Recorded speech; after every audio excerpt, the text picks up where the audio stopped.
This channel does not promote any violent, harmful, or illegal activities. All content provided by this channel is meant for an educational purpose only. তিলোত্তমার মা বিচারের দাবি করছেন। তিনি বলছেন we want justice. দিনে দুবার ব্যবহার করো স্টপেজ ক্রিম আর নিজেকে রাখো evergreen. Keya Seth aroma therapy stoppage cream আর খুঁজে পাও নতুন আমিকে। তার অভিযোগ প্রথম থেকে প্রমাণ লোপাটের চেষ্টা হয়েছে, পুলিশ ধামাচাপা দেওয়ার চেষ্টা করেছেন।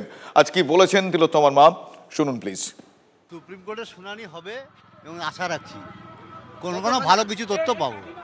কতখানি আশা রাখছেন আপনারা? 100% আশা রাখছি এবং ভালো কিছু পাবো, এটাই আশা রাখছি। সেই তদন্ত নিয়ে কি আপনারা যে সিবিআই করছে তার সাধ্য মতন, সে বলেছে তারা সাধ্য মতন তারা চেষ্টা করছে, যত তাড়াতাড়ি সম্ভব জাল গোটানোর চেষ্টা করছে। পুলিশ প্রথম থেকেই আমাদের কোনো সহযোগিতা করেনি, ধামাচাপা দেওয়ারই, প্রমাণ লোপাট করার সমস্ত চেষ্টা করেছে এবং করে ফেলেছেও, কোনো প্রমাণই রাখেনি।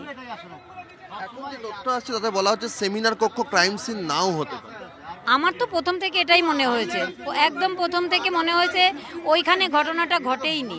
যেভাবে সাজানো গোছানো ছিল পুরো সিরিয়ালের মতো, ওইভাবে হতেই পারে না।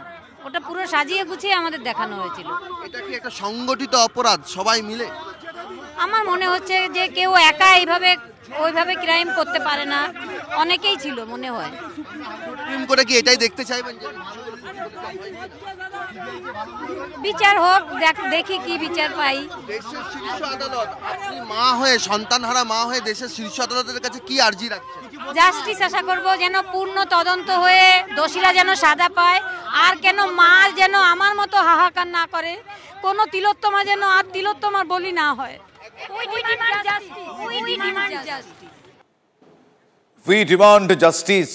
বিভিন্ন প্রান্ত থেকে এই স্বর উঠছে। তিলোত্তমার জন্য বিচার চেয়ে আবারও মানববন্ধন দেখতে পাওয়া যাচ্ছে। যতক্ষণ না বিচার আসে, সুবিচার আসে, এই মানববন্ধন চলবে। আরজি করের জুনিয়র ডাক্তাররা এবং অন্যান্য চিকিৎসকরা আজ আবারও মানববন্ধন করেছেন। মানববন্ধন করে তারা তাদের সেই স্বর, সেই বক্তব্য রাখছেন যে তারা জাস্টিস চান, সুবিচার চান তিলোত্তমার জন্য।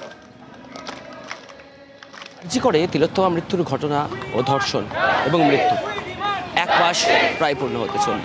বিচারের দাবিতে এখনো সরব প্রত্যেকটি স্তরের, প্রত্যেকটি পেশার, প্রত্যেকটি জায়গার মানুষজন। এবার আরজি কর হাসপাতালে যারা জুনিয়র চিকিৎসক, তিলোত্তমার সহপাঠী বা বন্ধু, যারা দীর্ঘদিন ধরে আন্দোলন অবস্থান করে যাচ্ছেন তিলোত্তমার বিচারের দাবিতে, তারা এবার আরজি কর হাসপাতালের সামনে মানববন্ধন করে তিলোত্তমার বিচারের দাবি এবং একই সাথে জাতীয় সঙ্গীত নিয়ে তারা বিচারের দাবিতে সরব হয়েছে। এই আন্দোলন আমরা প্রথম থেকেই দেখিয়েছি যে এই আন্দোলন খুব শান্তিপূর্ণভাবে এই আন্দোলন হয়েছে এবং আমরা এই শান্তিপূর্ণ আন্দোলনের পক্ষেই আমাদের যে সমস্ত কর্মসূচি নিয়েছিলাম আপনারা দেখেছেন বিগত দিনগুলিতে, এবং পরবর্তীকালেও আমরা যে কর্মসূচিগুলো নেব, আমার ব্যক্তিগত জায়গা থেকে আমার মনে হয় অহিংসভাবে, শান্তিপূর্ণভাবে সত্যিকারের যে কথাগুলো তুলে ধরা যায় সেটা অন্য কোনো মাধ্যমে তোলা যায় না।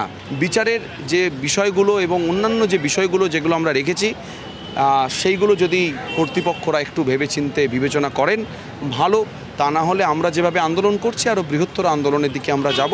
কিন্তু আমাদের এই আন্দোলন শান্তিপূর্ণ আন্দোলন এবং অরাজনৈতিক একটি আন্দোলন। রাত পোহালেই রয়েছে সুপ্রিম কোর্টের শুনানি। তার আগে চিকিৎসক, জুনিয়র চিকিৎসক এবং যারা অবস্থানে রয়েছেন তাদের তরফ থেকে এই মানববন্ধন এবং একই সাথে বিচারের দাবিতে তারা সরব হলেন আরজি কর হাসপাতালের সামনে মানববন্ধন করে। ক্যামেরায় পিকু দাসের সাথে অরিত্র ঘোষ, TV9 বাংলা, কলকাতা।